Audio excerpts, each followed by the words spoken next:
This is the American Indians, Indigenous Peoples Truths. Justice for all. The most dangerous show on media anywhere.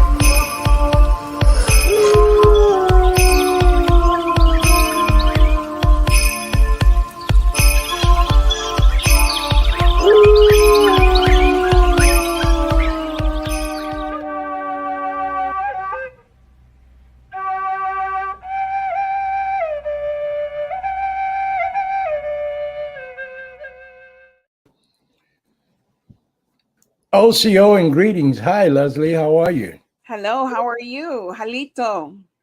Alito. I'm Jay Winter Nightwolf, the originator of this broadcast. Jay Winter Nightwolf Speaks or Jay Winter Nightwolf Live.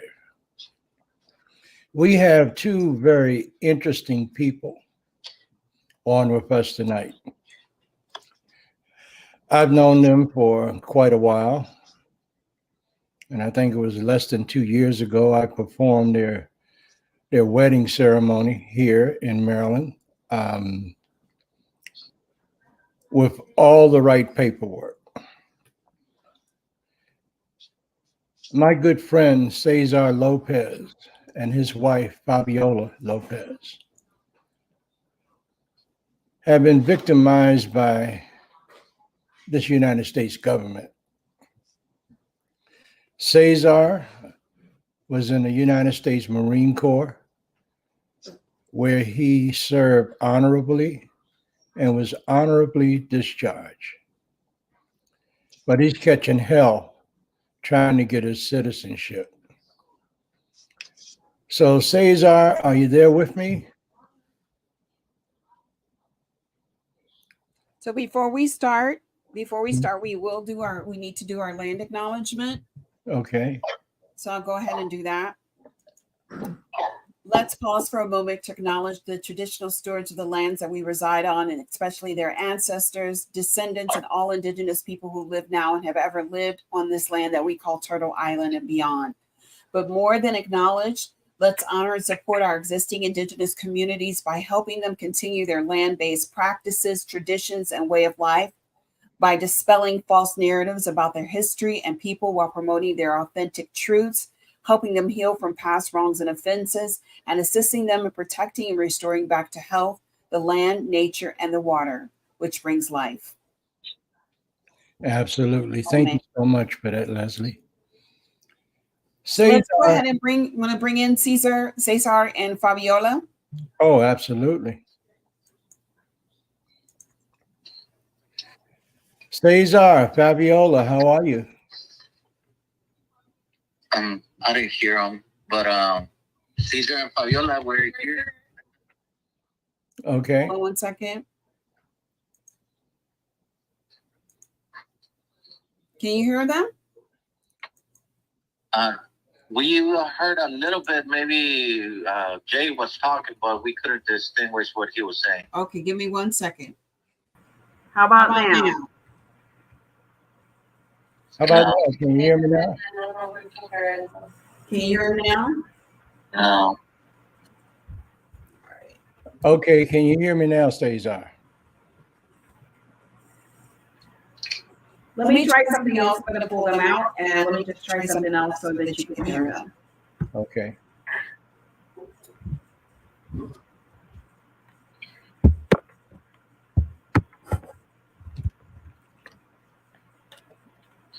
We have them dialing in by phone.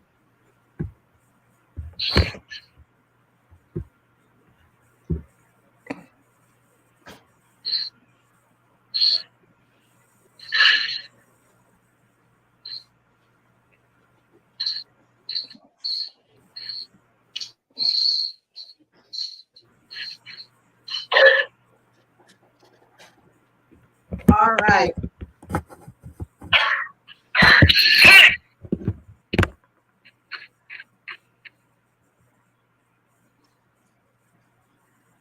Can you hear now? I hear a bad echo. Yeah, I barely hear. Can barely hear him. Go ahead and speak, Elder. Can you hear him? Okay, can you hear me now, Cesar? I can hear you faintly, but I can hear you.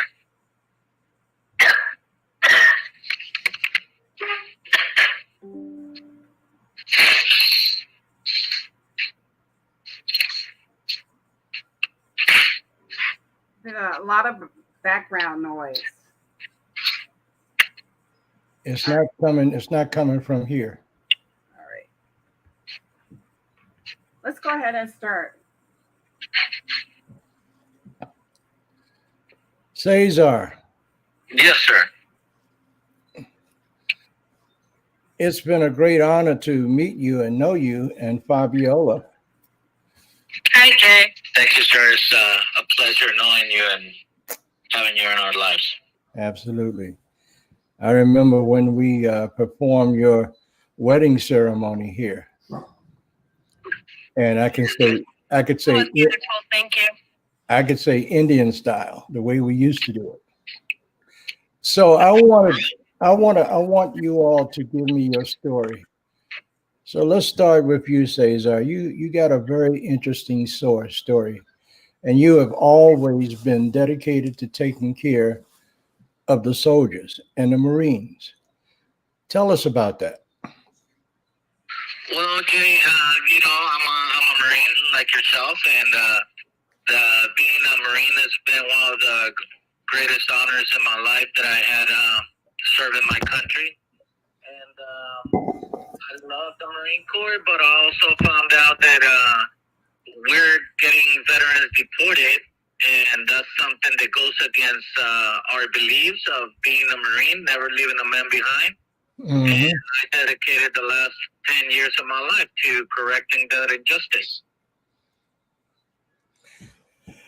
Okay, so I know that you also have stepped forward and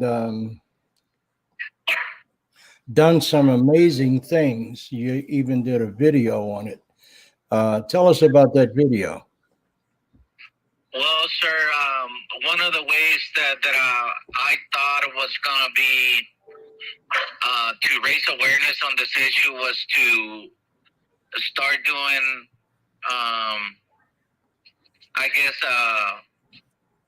raising awareness by going to the Congress people and confront them in that way. And during some of the events that I did, I got contacted by Netflix, and we created that documentary, Immigration Nation, where it brings spotlight to the plight of deported veterans. Oh, absolutely. And I think that's an excellent documentary that you did. So you ended up getting in trouble with immigration.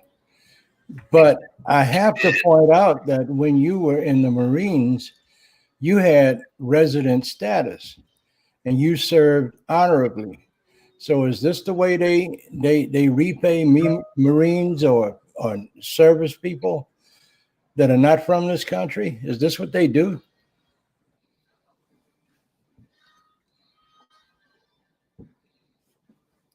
Can you hear me, Cesar?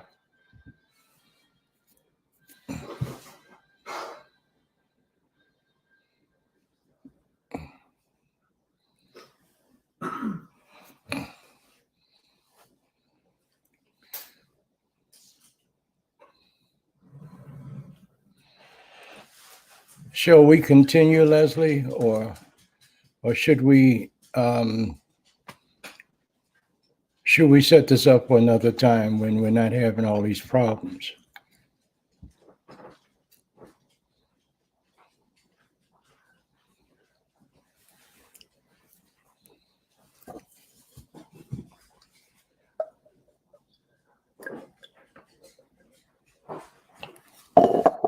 All right. Can you hear us? Yes. Okay, go ahead. This has been a practice of the U.S. government since 1996, after the Immigration Reform Act of 1996, signed into law by Bill Clinton. One of the unintended consequences of this bill was to remove all immigrants that committed crimes in the country. As I mentioned, this I believe an unintended consequence of those bills, because a lot of us veterans, when we get out of the service, we have a lot of issues. We have some mental issues more than anything. I think we have a lot more mental issues than physical issues, and that creates challenges to adapt to civilian life. And a lot of the times we get in trouble with the law, and a lot of us that got in trouble with the law also got deported because of the change in immigration. And that's what the government has been doing for the past 30 years.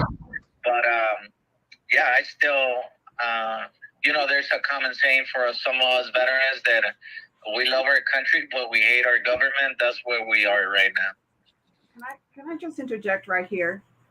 So Yes, essentially what you're saying is that a lot of our veterans aren't able to conform to normal life, be it due to post-traumatic stress disorder or anything like that. Yeah, PTSD. Yeah. So that is correct. And then as a consequence, if you commit a crime, and in your case, it was a drug-related crime, they found that as a reason to deport you to a country, even though you served with the U.S. military. So that is correct. So my question is, if this is the case, and you've dutifully served this nation, where is the caveat? What is the disconnect between the government, your service, and your crime? Which, if you committed the crime and you were you served time, or the time was expunged, where is this caveat? What justifies them sending you back to a country? In your case, a country you haven't seen since you were 4 years old. Well, I found out that government processes, when it's in their benefit and in their goals, they're very efficient, and they move really fast on issues that concern them. But when it is about giving a benefit to some of the citizens of this country, they're really slow, and they try to not give those benefits to the citizens. So I think that that's the disconnect. The government is, by getting rid of so many immigrants, they were trying to feed the immigration pipeline industry, the prison complex, and they didn't care who was getting caught in that. Same way with veterans. In my particular case, I suffer from PTSD, and it was recorded on my military record. And instead of getting me a medical discharge because of psychological reasons, I got an OTH, so I wouldn't get any benefits. And right now I'm in the process of still fighting that. So like I said, the government, when it is about giving a benefit to a citizen, it takes them forever. It's taken me over 20 years to get anywhere near getting this issue resolved. And but when it comes down, like if you owe taxes, they take them right away. So that's the disconnect, I think, that when it's for them, they're really fast on it, but when it's for somebody else, they take forever. They stall. They try to prolong it. They know the government will continue, and human life, we only got a certain term of time. Okay, we do have a couple of questions from our audience members. The first thing I want to ask you is, what is OTH? It's an administrative discharge that is other than honorable discharge. Okay. That way, they don't give you any benefits. Okay, my question is, what did you do? What did you do to get this OTS? What did I do? I was just a Marine, sir. I kept on challenging authority when the Marines are not supposed to question authority, but when they were being, I was being targeted by my commanding officer because of my ethnicity. I was too young to just stay quiet and take it. I always fought back, and they didn't like that. But you know, since then, you have you're an educated man. You're an engineer, and the military is not paying for your education, right? No, I have paid all my education out of my pocket. And what are you getting your degree in? What, engineering? Yes, sir. Mechanical Okay. engineering with a minor in solar. Okay, which would be ultimately beneficial to this country. That is correct. Okay, go One ahead, of our Loki. audience members wants to know: are you currently in the United States or are you in Mexico? I'm in Las Vegas, Nevada. I've been residing here for the past. Well, I've been here since '96. And I got deported to Mexico in 2013. I stayed 3 weeks over there, and then I came back home. Mm-hmm. So technically, what is your status? On July 27th, I had my last appeal denied, and they said the reason for the denial was that I took too long to appeal. Oh, that's a bunch of crap. That is bureaucracy at its best. Yes, sir. So, has anybody come to your rescue to try to help you and Fabiola? No, sir. No politician has taken out the mantle and try to help us with this issue. They all, and I have met hundreds of Congress people and senators, and they all promise help, but when it comes down to actually doing something, nobody has ever done anything. Well, you know what, Cesar? I'm going to say this. You actually went into the Marines to protect this country, whereas a lot of these congressional members, they wouldn't allow their sons to go into the military. So how do you feel about that? I mean, now, if you were, and I'm just going to say it, if you were a white boy, it would be altogether different, wouldn't it? I agree with you on that, sir. I believe in it that there's some flaws, but at the end of the day, like I always said, joining the Marines and being part of the Marines has been one of the greatest honors of my life. And regardless of what type of commander I had or what the government is doing, the Marine Corps is what made me the man I am now. So what was the result of the Netflix documentary? I know that some people were pardoned and were able to come back and gain their citizenship. What was the result of the documentary? Well, the result of the documentary was quite positive. I did manage to talk to Joe Biden when he was running for the presidency and with Kamala Harris, and they promised to make some changes in the law to bring deported veterans back. And they did. They created new policies for DHS, not laws, but policies to stop deporting veterans. And they also created MVETS, a small department within Homeland Security, to start bringing deported veterans back. And I believe about 100 of the deported veterans have been able to come back with humanitarian visas, and some of them with full citizenship. But because I was the troublemaker that would expose them in the news and everywhere and every chance I got, they're not so keen on helping me. But it's okay, 100 veterans are home, so it's a fair trade in my opinion. How many are deported? I made contact with about 500 deported veterans all around the world. 500. And there's obviously, there's got to be more. Those are just the ones that are still trying and actively hoping to come back home. Go ahead, Leslie. I hear your brain ticking. Go ahead. No, I'm just disgusted. Oh, I'm highly pissed. Yes, I am. I don't understand. I mean, here's the thing.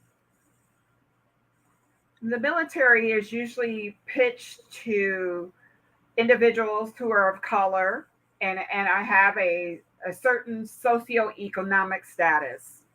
And you know that the majority of us fall into that. That's right. So they need warm bodies. Yeah. Yeah. So here we have these gentlemen serving the nation, getting their education, trying to be members of our society. They protect and serve us. And yet, when they come out, there are no facilities to assist them with any mental disorders they may have as a result of war. And they're treated as subpar. Even their health care is subpar. And this is what we do to our individuals. This is what we do to the people that serve and protect us. And then if they commit a crime, they're not given any type of counseling, any type of restitution or representation. And if they were someone from a foreign nation that served who got their citizenship, they send them back. And I can imagine that the majority of our individuals who serve that come from another nation are from nations that are considered crime-ridden, like Mexico right now. Third world countries. Yeah, what we call third world countries, where there's no opportunity, and you would send them back. And another thing on that note is that, especially for Mexican citizens, it's a crime for a Mexican citizen to serve in the military of another country. So if I were to go to Mexico, I would be tried for treason in Mexico.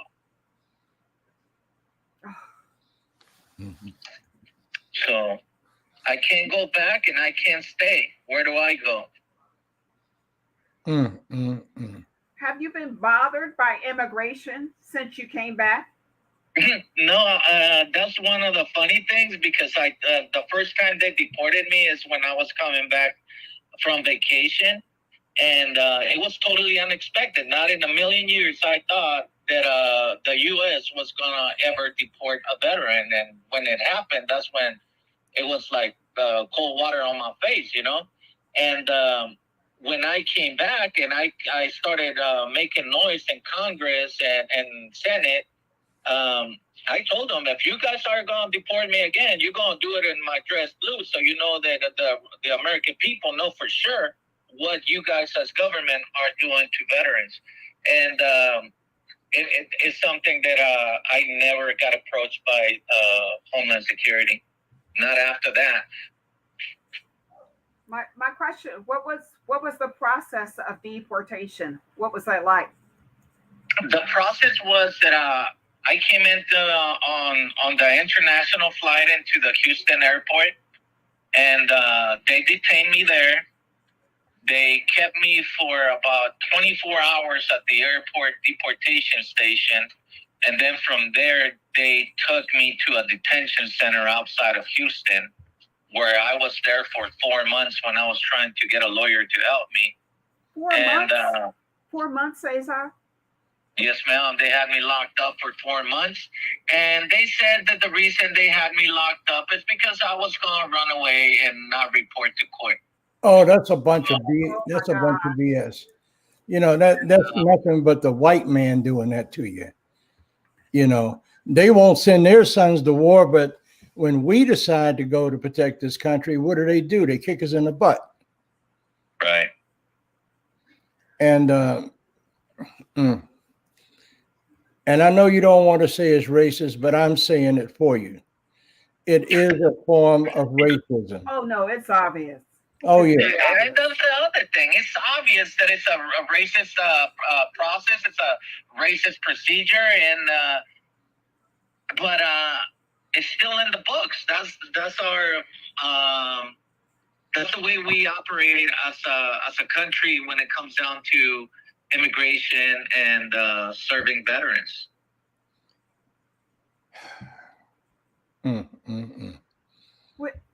The thing is that this has been habitually highlighted in America. Mhm. What Yeah. happens to our veterans when they come back here? And there has been no improvement. And yet and still, when I walk into a underserved area or community here in the United States, there is nothing but recruitment centers everywhere. So Well, not only that, you know, my nephew Ian, who was a Green Beret, served 2 tours in Afghanistan and 2 tours in Iraq. And when he got out, they wouldn't give him his benefits. So I found him living on the streets of DC. And I picked him up and I brought him home with me, kept him for 3 years. And we fought for a very long time to get him his benefits.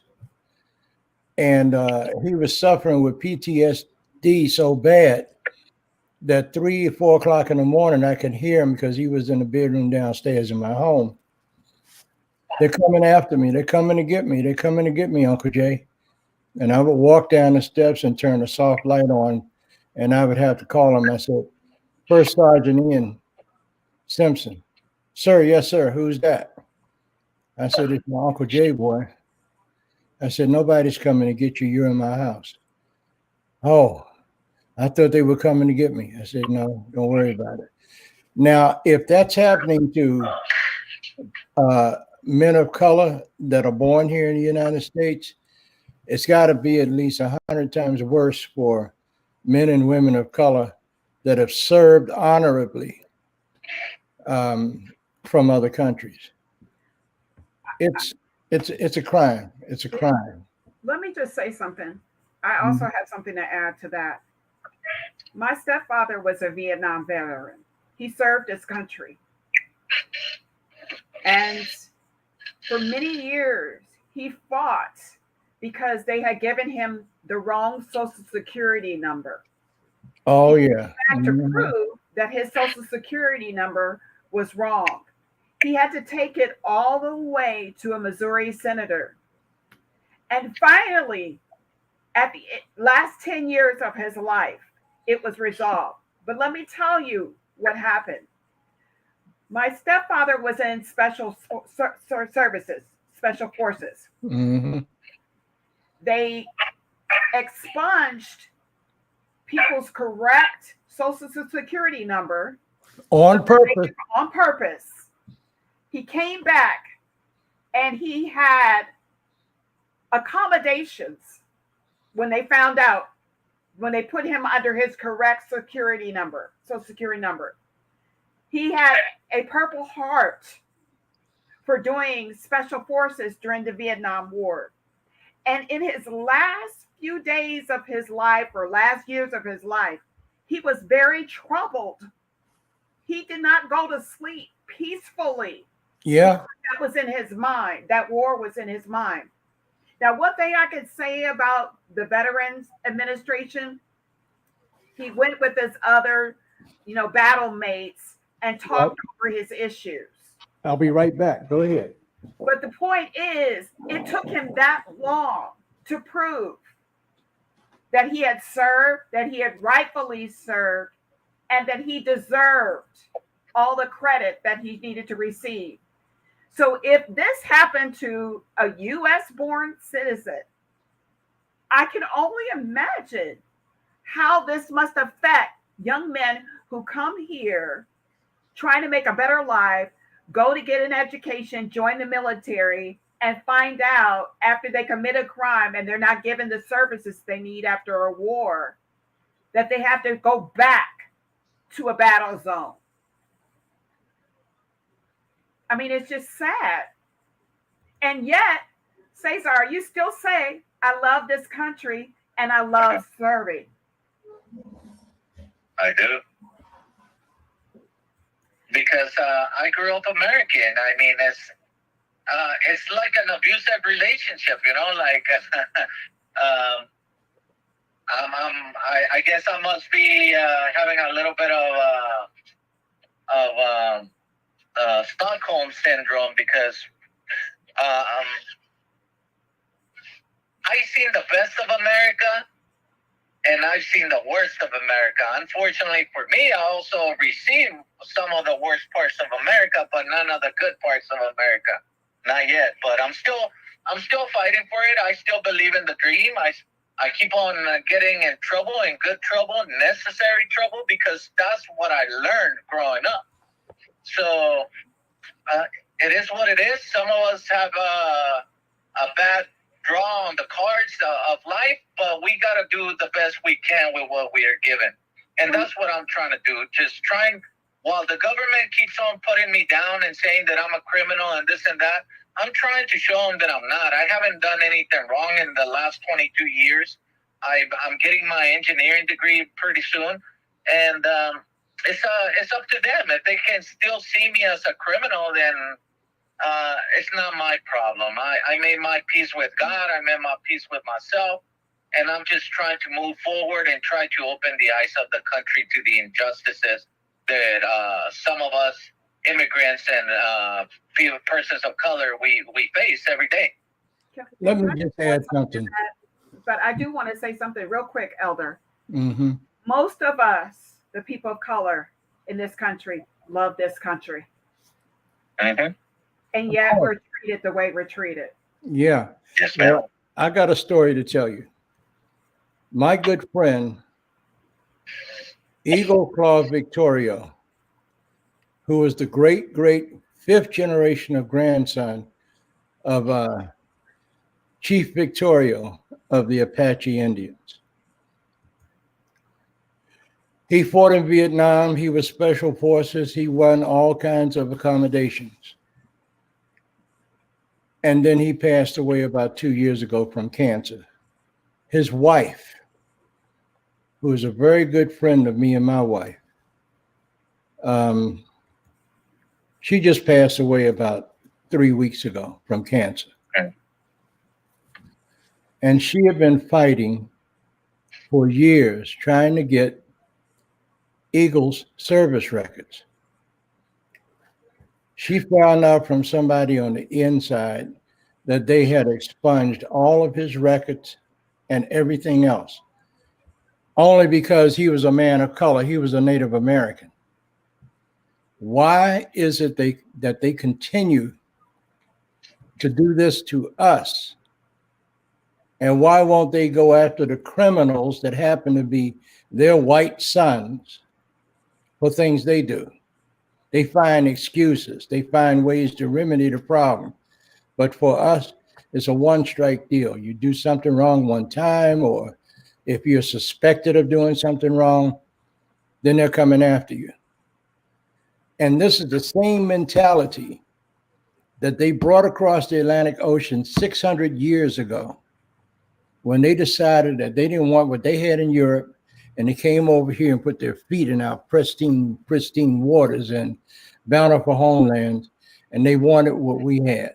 The same white attitude that came across the Atlantic then is the same white attitude of privilege that they use now to maintain their power, maintain their bottom line, and blame somebody else for everything that they do wrong. So what more can you expect out of these idiots? Well, here's the thing. Depending on where they came from, if they came from a socioeconomic status as a white person that was living in poverty level, they suffer the same as people of color, because this is not about color.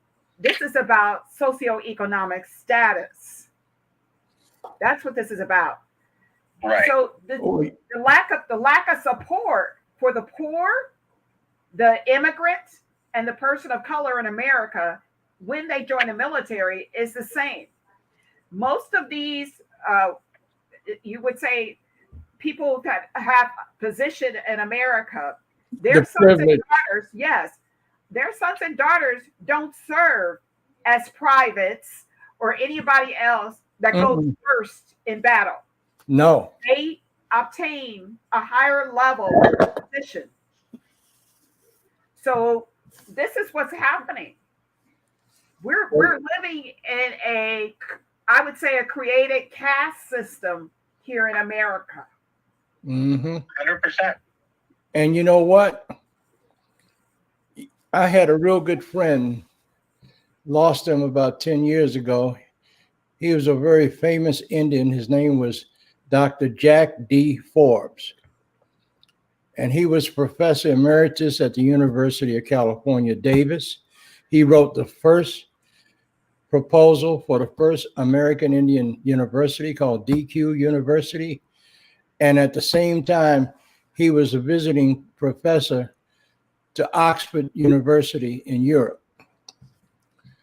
And he wrote this book because one of the times he was at Oxford, the head archaeologist in Ireland approached him and said, Dr. Forbes, we got some artifacts here and we don't know where they came from. Can you look at them?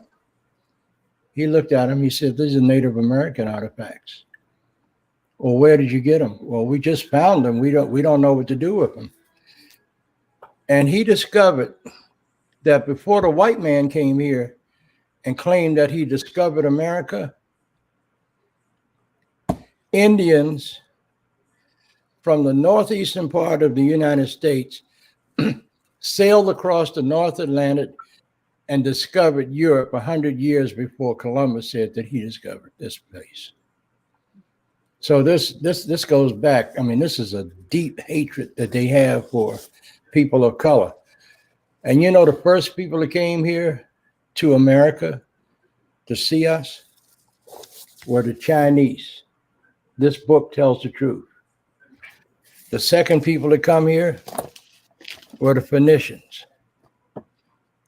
And they want to claim that the Phoenicians were white sailors. They were not. In fact, they were from Africa. And they had already established international trade on the high seas. And some of our people from the northeastern part of the United States traveled with them on their big vessels. So I don't want to hear anything about, you know, excuses. I've had my fill of excuses. I'm 75 years old, and I'm not taking it anymore. And now we got a Lakota Indian that's been sitting in prison for 48 years for a crime that the FBI knew he did not commit. Let me show you what racism looked like. They said at his trial that we know that an Indian is responsible for this attack on the FBI agents in South Dakota. So Mr. Peltier, Leonard Peltier, is that Indian. And they knew he was nowhere near that place when that happened. They knew it. But this is how this white society and government treat us. Let me just make a comment. Morena's comment about the way the American government treated the Irish when they came. Yeah. So just want to be some clarity here. You're absolutely correct. What we know as race in America is a new construct. Yep. So anybody that came here that was considered subpar from the colonists, the elite colonists that were here, were placed in the same level as Black, Indigenous, or whatever. It was not until later that they started separating us by color. So the Irish were often depicted as monkeys and apes in all of their propaganda. Yep. And if you notice, a lot of people of color here in the United States, or people who identify as African American or Black, have Irish heritage. Yep. Because we were all one community intermingling with one another. It was not until they started seeing the mass of mixed race children that they thought there was going to be a takeover. And so they started separating us. Well, you know something? when I was a little boy, my grandfather owned the last set of working stables in Washington, D.C. And he had a good friend that owned a plumbing supply company. And I went there with him one day, and Petey and I used to play all the time. And I remember going into Petey's grandfather's office and seeing these big signs that said, "Help wanted, Irish need not apply." So they're even racist towards their own damn people. No, because like at the end of the day, Elder, this is about money. And it has something to do with your social economic status. But they had to have somebody. That poverty cycle. That's one of the things that I have found out in my 30 years that I've been trying to correct everything that I did when I was young. Because that's the other thing. I'm an immigrant from a single mother, so I didn't have anybody show me how to be a man until I joined the Marines.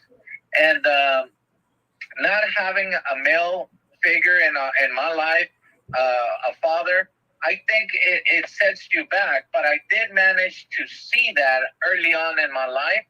And when I had my daughters, I made sure that they understood that, yes, they use race as the number one factor to keep us down. But at the end of the day, it's like Miss Leslie says, it's all about money. So they want to keep us fighting each other, and they use our race to pit us against each other. But at the end of the day, it's all about money. It's the billionaires keeping control and all the profits, and keeping the circle of poverty just being it's one of those things that keeps on going forever unless you find a way to break it. And I think I found a way for my daughters to break that cycle. So I am grateful for that. Exactly. You're absolutely right, Cesar. And yes, Morena, the majority of the Irish that came here came during the potato famine. They were poor. And I am the result of that. I am the result of an Irish woman and a Black man who were working as indentured slaves on a riverboat, and they married each other. So yes, they were poor. Well, you know, I got one thing to say that I would like for Fabiola. Do you have anything you would like to say? We haven't heard from you. Oh, she went to take care of some stuff, Elder. Okay, no problem. No problem. We have a minute left before we're at the top of the hour. Cesar, how can our community support you? Well, the community can support me by contacting their. It will, for my case, it would have to be my Nevada congressman, Senator Congressman Horsford, to encourage them to contact Vice President Kamala Harris, and to have them convince them to do a non-prosecutorial discretion on my case. It's the only thing that can be done to help me in this sense. And do you have a web page that anybody can go to, or do you have a petition? Usually, because I'm barely getting everything together. I'm also like I mentioned, I'm in school. I'm the president of the HVAC club, where we do 100 PMs for seniors and veterans at no cost. And I'm also a member of the student government. So I hadn't had time to start a petition in my favor. I was just kind of committed to helping the community in that sense. But I'm barely taking time to help me. All right. Morena she said she was going to reach out to Kamala Harris directly. I also feel that if our community starts a petition, we might be able to do something. Yeah. Say a lot. I'm all for that. So maybe we start a petition here on our channel. Okay. That would be great. So, Cesar, do you have any closing thoughts before we break off? Closing thoughts are that I still believe that America is a wonderful place for everybody. We just need to work together to get to that goal, and I still believe that we can all live in peace in a prosperous country where our differences are what makes us stronger, not what makes us weaker. Amen. Thank you, brother. Thank you so much. Great. Thank you for Leslie, having me. you're very welcome. Leslie, you got any closing thoughts? My closing thoughts are this: always educate yourself. I want to always tell our audience members to read. And what we said here is very important. This is about money. This is not about race. When we stop thinking about race, we can become unified as people who are not wealthy. Because I'm going to tell you this: there are some wealthy people of color up there who don't think anything about us that are making. That's right. That's right. That's right. Right. So this is about communities coming together despite race, but because we are not wealthy and because we are the ones that actually make this country work, we must become unified. I say, when you have conversations about race, consider the socioeconomic quality of that person, and then teach them about unifying so we can be a greater force to be reckoned with when it comes to our government. You know, I remember a song that went something like this: "It ain't a damn thing funny. It's all about the money." Yeah. I would like to make this closing statement. When I was a little boy, we went down to South Carolina every summer to spend time with my grandfather and my grandmother and my aunties and uncles. And my grandpa built this big round table around a big oak tree. And we were running around, little boys playing.